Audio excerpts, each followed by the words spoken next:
Hello everyone, आप सबका स्वागत है। ये जो अपना रेलवे का प्रीवियस ईयर क्वेश्चंस का मास्टर कोर्स चल रहा है, आज इसका छठा दिन है और चैप्टर कौन सा कर रहे हैं? परसेंटेज का। इससे पहले हम लोगों ने इसका टोटल 5 क्लास कंप्लीट किया और ये सारी क्लासेस आपको प्लेलिस्ट में मिल जाएगी। तो चलिए इसको आगे बढ़ाते हैं। आज के क्लास में इसका टाइप 7 शुरू करते हैं। इससे पहले टोटल 6 टाइप हम लोग कंप्लीट कर चुके हैं, ठीक है। तो ये जो 7वां टाइप है, ये किस पर आधारित है?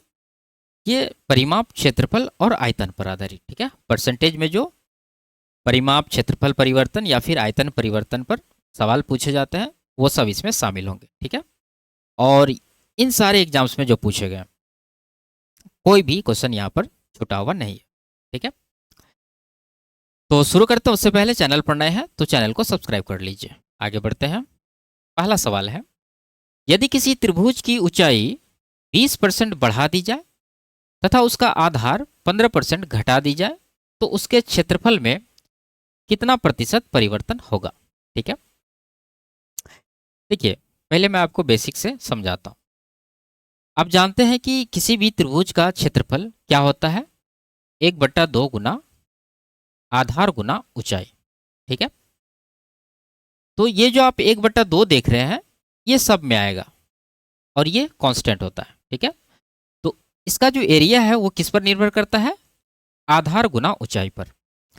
अगर आधार को आप बढ़ा देंगे तो इसका एरिया बढ़ जाएगा, अगर ऊंचाई को आप सेम रखते हैं। अगर मान लीजिए कि आधार को आप सेम रख रहे हैं और ऊंचाई को आप घटा दे रहे हैं तो एरिया घट जाएगा, या दोनों को बढ़ा रहे हैं तो एरिया बढ़ जाएगा, दोनों को घटा रहे हैं तो एरिया घट जाएगा, ठीक है।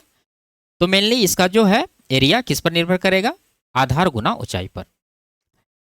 तो सवाल में ये वही चीज दे रखा है, आधार में परिवर्तन और ऊंचाई में परिवर्तन।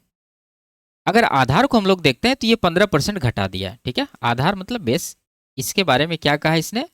15% घट गया। इसका फ्रैक्शन 3/20 होता है, यानी अगर पहले 20 था तो 3 कम हो गया। तो क्या रेशियो यहां से बनने वाला है? 20 से 17, ठीक है। पहले आप रेशियो तरीका से समझ लीजिए, फिर आप फॉर्मूला से भी बना लीजिएगा। अब ऊंचाई की अगर बात करते हैं तो ऊंचाई इसने 20% बढ़ा दिया। इसका फ्रैक्शन होता है 1/5, यानी 5 पहले था तो 1 बढ़ा दिया, तो रेशियो क्या बनेगा यहाँ पर? 5 से 6, ठीक है। अब आप जानते हैं कि एरिया जो है आधार गुना ऊंचाई पर निर्भर करता है। तो इन दोनों को जब आप गुना करेंगे तो ये पहले वाला है 20×5 100, ठीक है। और बाद वाला एरिया कितना हो गया? 17 गुना 6 102। तो आप देख रहे हैं कि ये जो रेशियो मिला है फाइनली आपको, ये है एरिया का रेशियो, क्षेत्रफल का अनुपात। तो ये 100 से 102 हो गया, तो कितना बढ़ गया? 2 बढ़ गया। तो 100 पर चेंज हो रहा है तो ये डायरेक्ट परसेंटेज होगा, ठीक है। तो 2% का वृद्धि यहाँ पर जो है इसका आंसर होगा। अब देखिए यहाँ पर ये तो हो गया रेशियो से। जब भी इस तरह का रहे, क्षेत्रफल में परिवर्तन पूछे, आधार और ऊंचाई में परिवर्तन दिया रहे, तो आप समझ जाइए कि यहाँ पर चेंज कैसा हो रहा है? सक्सेसिव चेंज हो रहा है, ठीक है। बीच में गुना है, अगर सक्सेसिव चेंज हो रहा है तो फॉर्मूला आपको लगाना है सक्सेसिव वाला। तो पहले 20 बढ़ाया तो प्लस का 20 आएगा, फिर 15 घटाया तो माइनस का 15 आएगा, एक माइनस एक प्लस है तो आगे माइनस आएगा। यही 20 गुना 15/100, यही फॉर्मूला होता है। तो ये जो कैलकुलेट करने के बाद आएगा इतना % इसका क्षेत्रफल परिवर्तन होगा। तो यहाँ पर आप देख रहे हैं 20 से 5 बार में कटेगा, 5 से 3 बार में कटेगा, तो कुल मिला के 15 3 18, 20 में माइनस करेंगे तो 2% यहाँ पर आया है। अगर ये वैल्यू प्लस में है तो इसका मतलब एरिया कितना हो जाएगा? 2% बढ़ जाएगा। Option number C. तो ये तरीका आपको छोटा लगा, लेकिन ये भी समझना जरूरी है। अगर इस एक्स्ट्रा डेटा दिया रहता तो ये तरीका यहाँ पर अच्छा काम आता है, ठीक है। आगे, यदि किसी वर्ग की भुजा की लंबाई उसकी वास्तविक लंबाई से 4% अधिक मापी जाती है तो वर्ग के क्षेत्रफल में प्रतिशत त्रुटि ज्ञात कीजिए, ठीक है। अब यहां पर भी आपको समझना, इसने क्या कहा? वर्ग का क्षेत्रफल। तो वर्ग का क्षेत्रफल होता क्या है? भुजा का स्क्वायर, ठीक है। तो ये जो है आप देख रहे हैं कि वर्ग का क्षेत्रफल किस पर निर्भर करेगा? भुजा पर। अगर आप भुजा को बढ़ाते हैं तो एरिया बढ़ जाएगा, भुजा को घटाते हैं तो एरिया घट जाएगा। अब इसने क्या कहा है कि वास्तविक लंबाई से 4% अधिक मापी गई, तो फॉर्मूला आप लगा सकते हैं, क्योंकि यहाँ भी ए गुना ए ही करना है। तो वही फॉर्मूला लगाते, यानी कि 4 4 8 हो जाएगा और पॉइंट के बाद 4 चौके 16 हो जाएगा। तो 8.16% जो है इसका क्षेत्रफल बढ़ेगा। ऑप्शन नंबर ए करेक्ट होगा। अगर आपको रेशियो से करना है तो यही जो 4% है आपका, इसका फ्रैक्शन आप जानते हैं 1/, कितना होता है 25, यानी वैल्यू 25 से 26 हो जाएगा। और स्क्वायर करना है तो आपको यहाँ भी स्क्वायर कर देना है, तो ये हो जाएगा हमारे एरिया का रेशियो। तो 25 का स्क्वायर 625 और 26 का स्क्वायर 676। अब यहाँ पर आप घटा के जो भी चेंज आएगा वो निकाल सकते हैं। ठीक है, आगे। एक वर्ग की लंबाई और चौड़ाई में क्रमशः 30% और 20% की वृद्धि की जाती है। परिणामी क्षेत्रफल मूल क्षेत्रफल से कितना अधिक होगा? ठीक है, तो वही फॉर्मूला लगा दीजिए, जोड़ दीजिए एक बार, 20 30 50 हो जाएगा। उसके बाद आपको दोनों को गुना करके 100 से डिवाइड करके यहाँ पर देना है। तो गुना करेंगे तो 600 को 100 से डिवाइड करेंगे तो 6 आएगा। तो कुल मिला के 50 से 56% का यहाँ पर वृद्धि होगा। और रेशियो तरीका एक बार फिर से, 30% 3/10 होता तो 10 रहेगा, तो 3 बढ़ाने पर 13 होगा वैल्यू। 20% 1/5 यानी 5 रहेगा, तो 1 बढ़ेगा 6 हो जाएगा। तो ये हो गया आपका 50 और ये हो गया आपका 13 6 के 78। ठीक है, ये हमने क्या लिया था, ये था लंबाई का रेशियो और ये है चौड़ाई का रेशियो। और ये जो हम लिखे हैं ये पहले वाला है और ये जो है ये चेंज होने के बाद वाला है, दोनों लंबाई और चौड़ाई। तो इधर गुना करें 50, इधर गुना करें 78, तो 50 से 78 हुआ। आप क्या करिए, मैं हमेशा आपको बताता हूँ, ये वाला वैल्यू 100 बनाइए, तो 2 से गुना कर दें पूरा में तो ये 100 बन जाएगा और ये 78 गुना 156 बन जाएगा। तो 100 से 156 हुआ, तो 56% का यहाँ पर वृद्धि है। ठीक है, ऑप्शन नंबर सी। एक आयत की दो आसन्न भुजाओं की लंबाई में 35% और 25% की वृद्धि की जाती है। परिणाम स्वरूप क्षेत्रफल में कितने प्रतिशत वृद्धि हुई? फॉर्मूला लगा लेते हैं। ठीक है, आसान है। ये है क्या, आयत। आयत का क्षेत्रफल आप जानते हैं क्या होता है, लंबाई गुना चौड़ाई। लंबाई में परिवर्तन और चौड़ाई में परिवर्तन दे रहा है, तो यहाँ पर सक्सेसिव लगेगा। तो एक बार जोड़ दीजिए, 35 प्लस 25 कितना होगा 60, प्लस एक बार गुना करके 100 से डिवाइड करना, तो 35 गुना 25/100, ये परसेंटेज जो आपका आंसर होगा। 25 से 4 बार में कटा, 4 से इसको डिवाइड करेंगे, 4 8 32, 3 हुआ, तो यहाँ पर 75 आएगा। तो 60 8 68, ठीक है, 0.75, ये जो है एरिया में परिवर्तन होगा। कौन सा ऑप्शन में है? ये ऑप्शन नंबर डी में है। ठीक है, और इसको आप रेशियो से भी बना सकते हैं, जैसे यहाँ पर लंबाई का परिवर्तन यहाँ पर लिखना है, चौड़ाई का यहाँ पर, फिर गुना कर देना है, फिर जो तरीका है वही। ठीक है, चलिए आगे।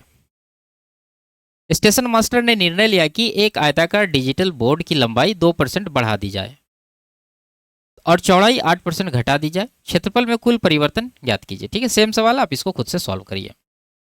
आगे, अब यहाँ पर घन वाले सवाल आ गए। इसमें क्या कह रहा है, एक घन के प्रत्येक किनारे में 50% की वृद्धि की जाती है, इसके पृष्ठीय क्षेत्रफल में प्रतिशत वृद्धि ज्ञात कीजिए।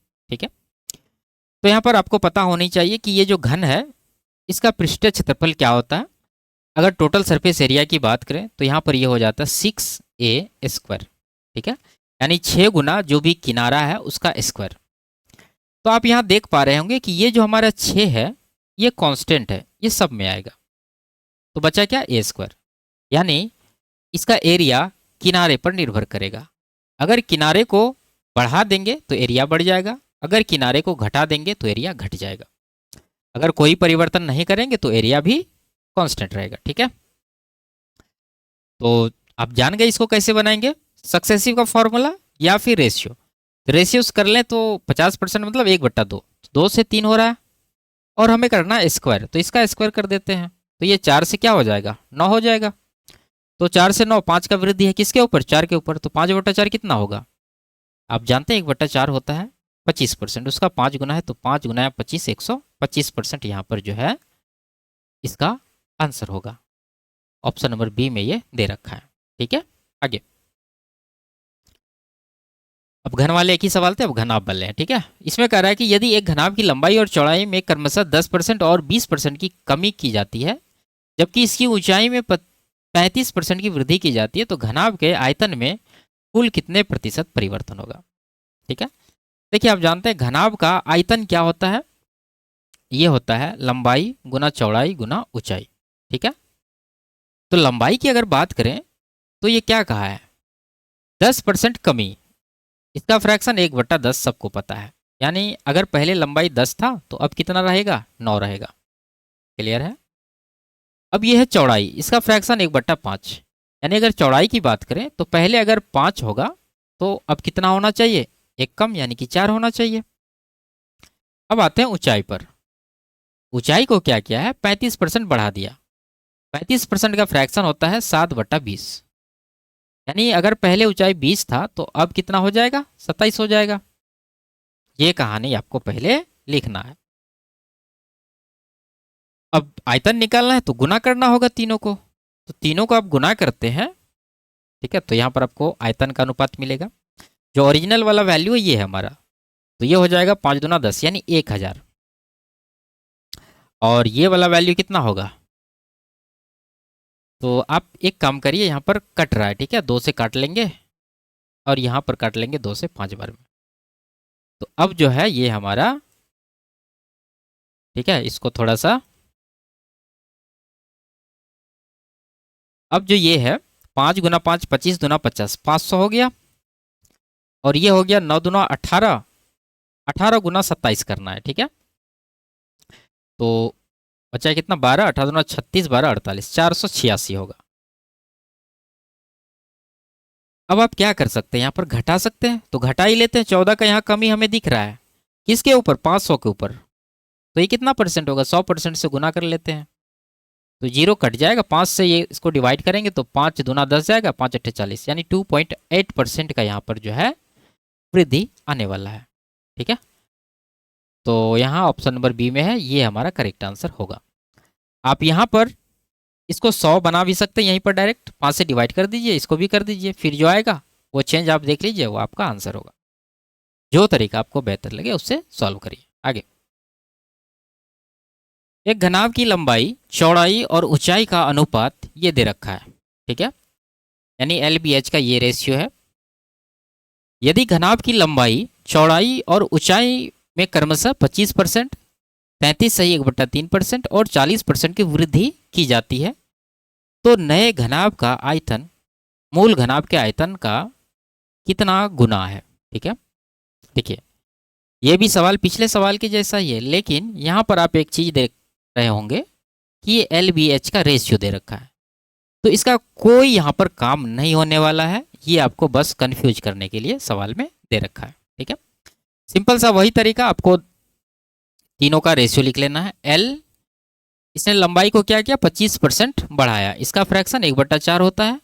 यानी लंबाई अगर पहले 4 था तो अब कितना होना चाहिए, 5 होना चाहिए। और चौड़ाई की अगर बात करें तो ये 33 इसका फ्रैक्शन 1/3 होता है। यानी चौड़ाई अगर पहले 3 था तो 1 बढ़ा दिया, तो अब कितना होना चाहिए, 4 होना चाहिए। अब ऊंचाई की अगर बात करें तो ये 40% का वृद्धि, इसका फ्रैक्शन 2/5 होता है। यानी पहले अगर ऊंचाई 5 था तो अब कितना होना चाहिए, 7 होना चाहिए। तीनों में इन्होंने क्या किया है, वृद्धि किया है। अब जब आप इसको कैलकुलेट करेंगे तो आपको क्या मिलेगा, आयतन मिलेगा। तो ओरिजिनल में कितना है, यहाँ पर है ये वाला, 4 तिया 12 पंजे 60, और इधर 5 के 20 सत्ते 140। ठीक है, तो यहाँ पर ये कट रहा है, 20 से काटे 3 बार में, 20 से काटे ये 7 बार में, तो 3 से 7 हुआ, तो कितना गुना हो रहा है ये चीज़ आपसे पूछा गया। तो यहाँ पर 7/3 गुना हो जाएगा। ठीक है, अगर आप ये 3 का ये 7/3 गुना करते हैं तो 3 3 कट जाएगा, रहेगा क्या 7, वही 7 यहाँ पर आया। तो कितना गुना आप आंसर लगाएंगे, 7/3 गुना। ऑप्शन नंबर ए में है करेक्ट आंसर। आगे, एक घनाभ की लंबाई चौड़ाई और ऊंचाई का अनुपात यहाँ पर भी ये दे रखा है। यदि लंबाई चौड़ाई और ऊंचाई में क्रमशः ये वृद्धि है तो घनाभ का आयतन में होने वाली प्रतिशत वृद्धि ज्ञात कीजिए। सेम सवाल है, इस पर आपको फोकस नहीं करना है। लंबाई में इसने क्या किया है, 100% बढ़ाया, 100% मतलब 2 गुना कर दिया, 1 से 2। चौड़ाई में क्या किया इसने, 50% बढ़ाया, मतलब 2 से 3 कर दिया। 80% मतलब 4/5। यानी ऊंचाई अगर पहले 5 था तो अब कितना हो गया, 9 हो गया, तो ये चीज़ मिला। तो आयतन का रेशियो आपको मिलेगा 5 दूना 10 एक्का 10, इधर 9 27 दूना 54। ठीक है, तो आपको परसेंटेज निकालना है, तो क्या करेंगे, यहाँ पर 100 बनाइए, एक जीरो लगा दें तो इधर भी लगाना होगा एक जीरो। तो 100 से 540 हुआ तो 440 का वृद्धि है। ठीक है, अगर 100 पे चेंज हो रहा तो ये डायरेक्ट परसेंट होगा, तो 440% इस सवाल का सही आंसर होगा। ठीक है, आगे। यदि एक घनाभ की लंबाई और चौड़ाई में 25% की वृद्धि हो जाती है तो आयतन को समान रखने के लिए ऊंचाई कितने प्रतिशत कम करनी होगी। ठीक है, अब देखिए इसने क्या किया है, लंबाई को 25% बढ़ाया, इसका फ्रैक्शन 1/4। ठीक है, लंबाई चौड़ाई दोनों का सेम वृद्धि है, तो ये 4 से 5 बनेगा। चौड़ाई की अगर बात करें तो ये भी 4 से 5 बनेगा, लेकिन ऊंचाई को इसे क्या करना है, कम करना है। अब कितना कम करना है ये हमें पता नहीं, निकालना होगा। तो इतना कम करना है ताकि आयतन जो है वो समान रहे, यानी आयतन की अगर बात करें, पहले अगर 1 यूनिट था तो अब भी 1 यूनिट ही रहना चाहिए। अब ये वाला स्ट्रक्चर देख के आप यहाँ एच का रेशियो नहीं निकाल सकते हैं। क्या करना होगा उसके लिए, या तो आप एक चीज़ कर सकते हैं, आप जानते हैं इन सबको गुना करके यहाँ पर लिखते हैं। अगर ये एच का रेशियो निकालना है तो ये दोनों को गुना करके यहाँ पर डिवाइड कर दीजिए, एक तरीका तो ये हो गया। दूसरा तरीका कि यहाँ पर गुना करने से जो भी मिल रहा है उसका रिवर्स यहाँ पर लिख दीजिए। जैसे 5 × 5 25 हो रहा है, तो 25 को आप उल्टा लिख दीजिए इस तरफ लेफ्ट साइड, और यहाँ 4 चुके 16 हो रहा है तो इसको राइट साइड लिख दीजिए। अब आप जब इसको कैलकुलेट करेंगे चेक कर सकते हैं इसको, मैं आपको समझाने के लिए बता रहा हूँ। तो ये जो चीज़ है 4 चौके 16, 16 कट जाएगा, 5 × 5 25, 25 कट जाएगा, तो फाइनली आपको 1:1 ही मिलेगा। तो ये जो ऊंचाई है ये क्या होना चाहिए, 25 से 16 होना चाहिए।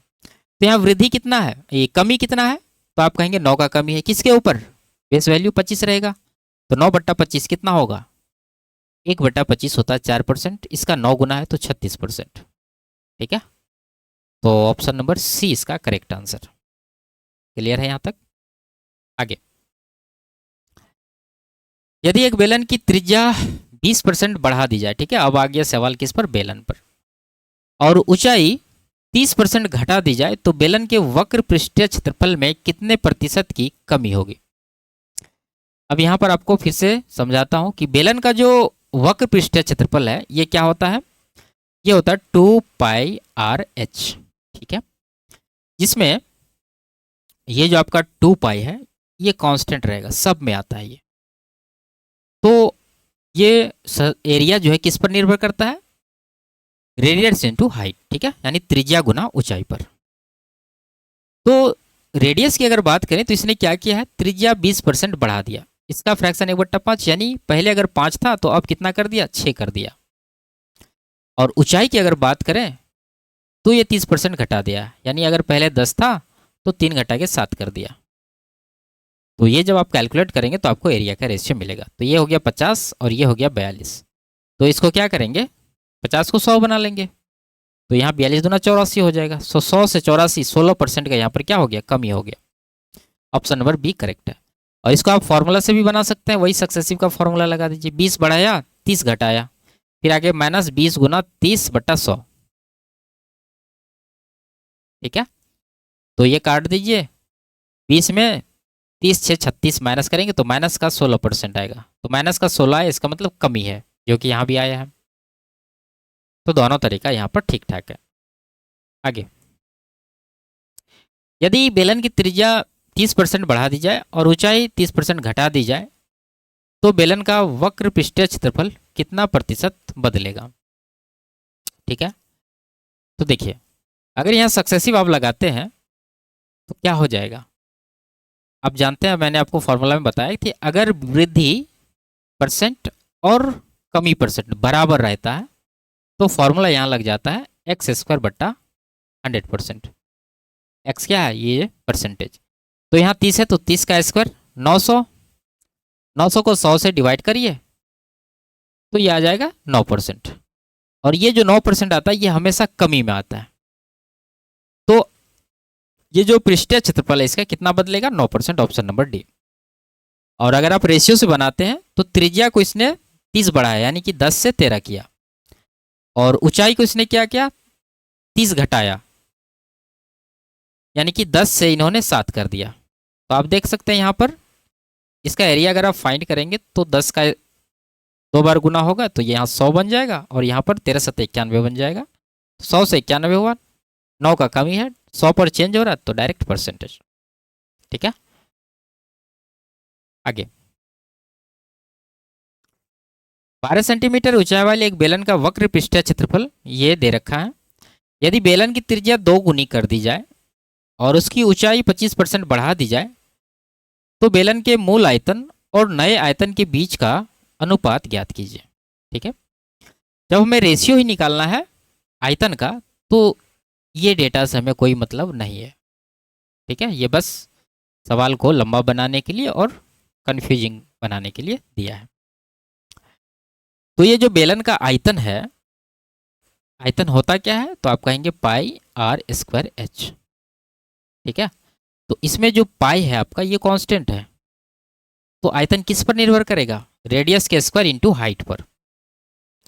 तो देखिए त्रिज्या को इसने क्या किया, 2 गुनी, यानी त्रिज्या अगर पहले 1 था तो अब इन्होंने 2 कर दिया, और रेडियस के यहाँ पर स्क्वायर लेना है तो रेडियस का स्क्वायर का यहाँ पर हम लोग कर लेंगे थे, कोई दिक्कत नहीं। अब यहाँ पर एच की अगर बात करें ऊंचाई की, तो ऊंचाई इन्होंने 25% बढ़ा दिया, इसका फ्रैक्शन होता है 1/4, यानी पहले अगर 4 था तो अब इसने 1 बढ़ा के 5 कर दिया। क्लियर है। अब जब आप दोनों को गुना करेंगे तो यहाँ पर आयतन का अनुपात आपको मिलेगा कितना, ये हो गया आपका 4, ये हो गया 4 पंचे 20, तो कट देते हैं 4 से 1 बार में, 4 से 5 बार में 20, तो 1:5 आपका करेक्ट आंसर होगा। ऑप्शन नंबर बी में ये दे रखा है। ठीक है, आगे अब है गोले पर आधारित। इसने कहा है यदि एक गोले की त्रिज्या 50% बढ़ा दी जाए तो पृष्ठीय क्षेत्रफल में कितने प्रतिशत वृद्धि होगी। अब गोला का जो पृष्ठीय क्षेत्रफल होता है वो क्या होता है, 4 पाई आर स्क्वायर। अब इसमें कोई भी बता सकता है कि ये जो 4 पाई है हमारा ये कांस्टेंट रहता है, तो ये एरिया पर कोई प्रभाव नहीं डालता है। तो प्रभाव क्या डालता है, रेडियस। रेडियस अगर बढ़ाए हैं तो एरिया बढ़ जाएगा, अगर घटाए तो एरिया घट जाएगा। मतलब यहां पर भी आप सक्सेसिव लगा सकते हैं। तो रेशियोस अगर बनाए तो रेडियस को आपने क्या किया, 50 बढ़ाया, इसका फ्रैक्शन 1/2 होता है, यानी 2 से 3 कर दिया, तो रेडियस का स्क्वायर हमें चाहिए, तो स्क्वायर आप कर दीजिए सब जगह, तो ये रेशियो आपको मिल जाएगा 4:9। तो यही होगा हमारा एरिया का अनुपात।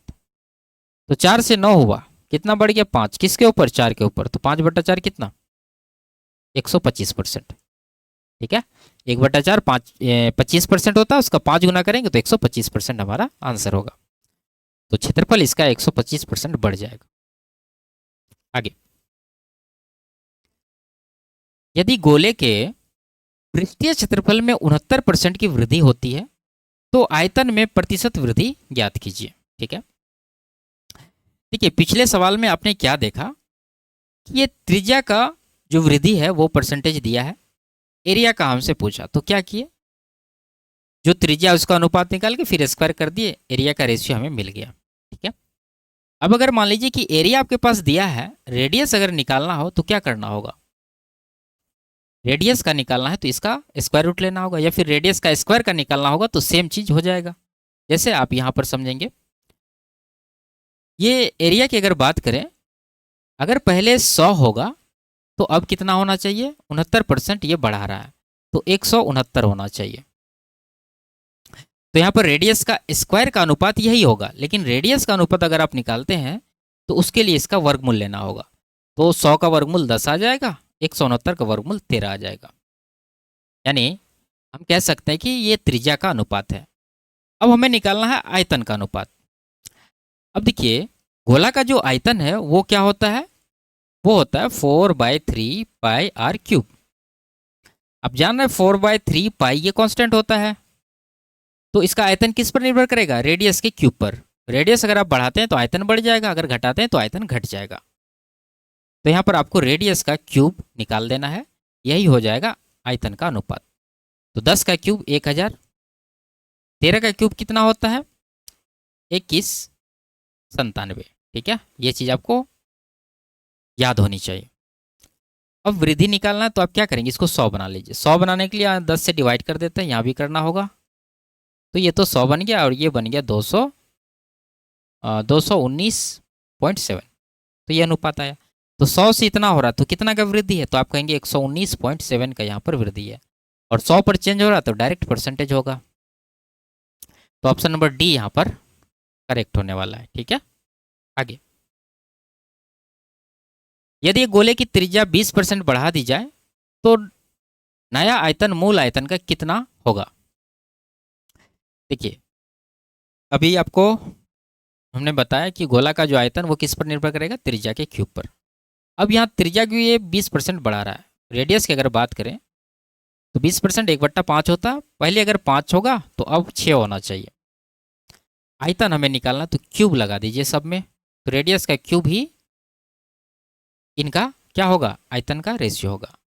5 का क्यूब 125, 6 का क्यूब 216। तो कितना हो रहा है यहाँ पर आपको निकालना होगा घटा के। इधर आपका हो जाएगा 75, 16, 85, 6, 91। 91 का वृद्धि है किसके ऊपर, 125 के ऊपर, गुना 100%। तो ऑप्शन भी देखिए आप, क्या है ये 172% का वृद्धि। अगर 91 है तो ये 100 से ऊपर नहीं जा सकता, 100 के अंदर ही रहेगा। तो ये हटाइए, ये भी हटाइए। और इतना कम भी नहीं है 20%, क्योंकि इसका अगर 20% निकालते हैं तो कितना होगा, 25 हो जाएगा। जबकि 91 का वृद्धि है, तो बचा कौन, ऑप्शन नंबर डी। तो इस तरह से आप ऑप्शन भी एलिमिनेट कर सकते हैं आधा सवाल सॉल्व करके। और यहाँ पर एग्जैक्ट अगर हम कैलकुलेशन करें तो 25 चौके जाएगा, 25 से 5 बार में जाएगा, 5 से इसको कटाएं 18.2, 18 चौके 72.8% यहाँ पर जो है निकल कर आ जाएगा। कोई दिक्कत, आगे। यदि गोले की त्रिज्या 10% घटा दी जाए तो गोले का आयतन कितने प्रतिशत घटेगा। अब यहाँ घटने वाला है, 10% घटा रहे हैं तो 10 से 9 हो जाएगा वैल्यू। ठीक है, रेडियस। अब आयतन की अगर बात करें तो इसका क्या कर देते हैं हम लोग, क्यूब कर देते हैं। तो क्यूब अगर कर दें तो 10 का क्यूब 1000 हो जाएगा और 9 का क्यूब 729 हो जाएगा। तो कितना हो गया, आप 100 बना लीजिए, जीरो हटाइए, यहाँ पर पॉइंट लगा दीजिए। तो 100 से 72.9 हो गया। तो यहाँ पर 27.1% का जो है कमी हो गया। ऑप्शन नंबर डी इस सवाल का करेक्ट आंसर होगा। ठीक है, आगे। तो ये आखिरी सवाल था जो कि परिमाप, क्षेत्रफल और आयतन पर आधारित था। और जितने भी कंपाइल हुए थे सारे एग्जाम से, वो सारे सवाल हमने आपको करा दिया। ठीक है, तो ये क्लास आपको कैसी लगी कमेंट में बताइए। अच्छी लगी तो लाइक, शेयर और चैनल को सब्सक्राइब जरूर कर लीजिए। फिर मिलते हैं अगले क्लास में, तब तक के लिए बाय बाय, टेक केयर।